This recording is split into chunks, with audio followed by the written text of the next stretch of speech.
کہا جاتا ہے کہ بغداد شہر میں ایک شیطان نما ملحد ہر روز مسلمانوں سے چند سوال کیا کرتا تھا۔ مسلمانوں کے علماء اور مناظر بھی پریشان تھے کہ ان کا کیا جواب دیا جائے، کیونکہ سوال ہی کافی عجیب تھے۔ بعض علماء نے قرآن کی آیات سے جواب دینے کی کوشش کی، مگر وہ ایک نہ مانا، کہتا تھا کہ عقلی دلیل دو تب مانوں گا۔ ایک دن وہ بازار میں یہی سوالات دہرا رہا تھا کہ اچانک ایک 11 سالہ بچے نے کہا کہ میں تمہارے سوالوں کا جواب دوں گا۔ پہل تو وہ یہ سمجھا کہ بچہ ہے، ایسے ہی بول رہا ہوگا، مگر جب بچے نے دوبارہ کہا اور پھر اصرار کیا تو اس ملحد نے اپنا پہلا سوال کیا کہ آپ مسلمان اللہ کی عبادت کرتے ہیں، مجھے یہ بتاؤ کہ اس اللہ کو کس نے پیدا کیا اور اس سے پہلے کیا تھا؟ بچے نے سوال سنا اور اس کا جواب یوں دیا کہ تم 10 سے الٹی گنتی شروع کرو۔ جب اس ملحد نے گنتی شروع کی تو ایک پر آ کر رک گیا۔ بچے نے کہا اس سے پیچھے جاؤ، تو اس نے کہا کہ اس سے پیچھے تو کچھ نہیں ہے۔ پھر بچے نے جواب دیا جب ایک سے پیچھے کچھ نہیں ہے تو اللہ بھی تو صرف ایک ہے جو ازل سے ہے، اس سے پہلے بھی کچھ نہیں ہے، اور جب پہلے کچھ تھا ہی نہیں تو اللہ کو کسی نے پیدا ہی نہیں کیا، وہ ہمیشہ سے ہے اور ہمیشہ رہے گا۔ یہ سن کر وہ حیران ہو گیا اور اس نے اپنا اگلا سوال پیش کیا، آپ لوگوں کا اللہ کس چیز کا بنا ہے؟ مطلب کس مٹیریل یا مادی چیز سے اللہ تخلیق ہوا ہے؟ نعوذ باللہ۔ بچے نے سوال سنا اور تھوڑی دیر کے لیے خاموش ہو گیا۔ پھر اس ملحد سے کہا کہ کیا تم نے کبھی کوئی قریب المرگ انسان دیکھا ہے؟ اس نے جواب دیا، ہاں، مرتے ہوئے انسان کو دیکھا ہے میں نے۔ بچے نے کہا کیا تم نے سوچا ہے کہ وہ جو چند منٹ پہلے حرکت کر رہا تھا اب مرنے کے بعد اس نے حرکت کرنا بند کیوں کر دی؟ اس ملحد نے کہا اس کی روح نکل گئی اس لیے اس نے حرکت کرنا چھوڑ دی۔ تو بچے نے اس کے جواب میں اس سے سوال کیا کہ جب روح نکل رہی تھی تو تم نے دیکھا وہ روح کس چیز کی بنی تھی؟ مٹی کی، لوہے کی یا کسی اور چیز کی؟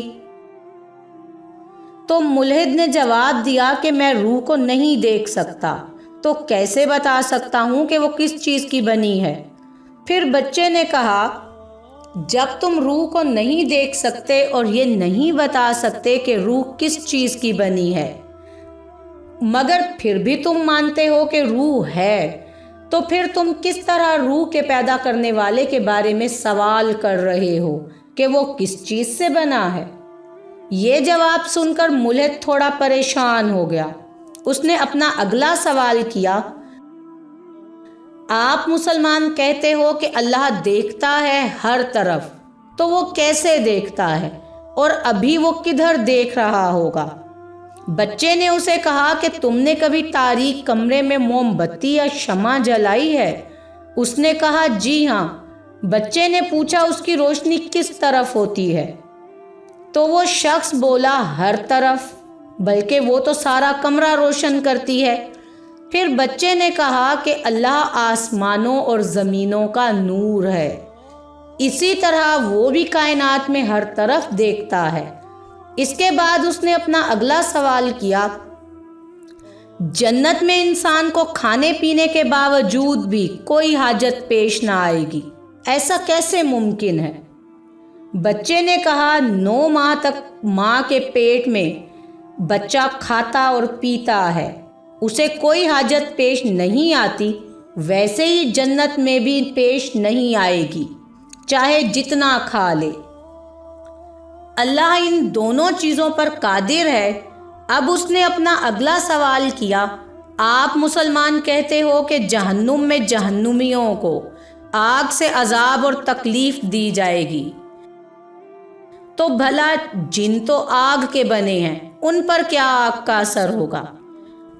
بچے نے یہ سوال سنتے ہی زمین سے مٹی کا ایک بڑا سا ڈھیلا اٹھایا اور اس ملحد کے منہ پر رکھ کر پھینکا، جس کی وجہ سے ملحد درد سے شور مچانے لگا۔ تو بچے نے کہا، جب تم مٹی سے بنے ہو تو مٹی سے تمہیں کوئی تکلیف کیسے ہو سکتی ہے؟ اس نے جواب دیا کہ مجھے زور سے لگا ہے اور مجھے تکلیف ہو رہی ہے۔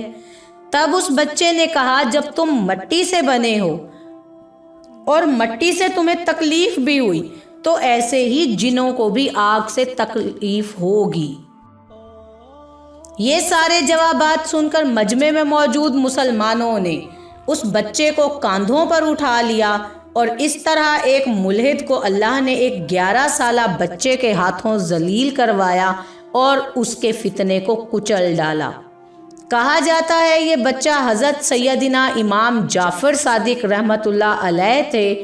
کروڑہ رحمتیں نازل ہوں آپ رحمۃ اللہ علیہ پر، اور اللہ کے نیک بندوں کے صدقے ہماری بھی مغفرت ہو، آمین ثم آمین۔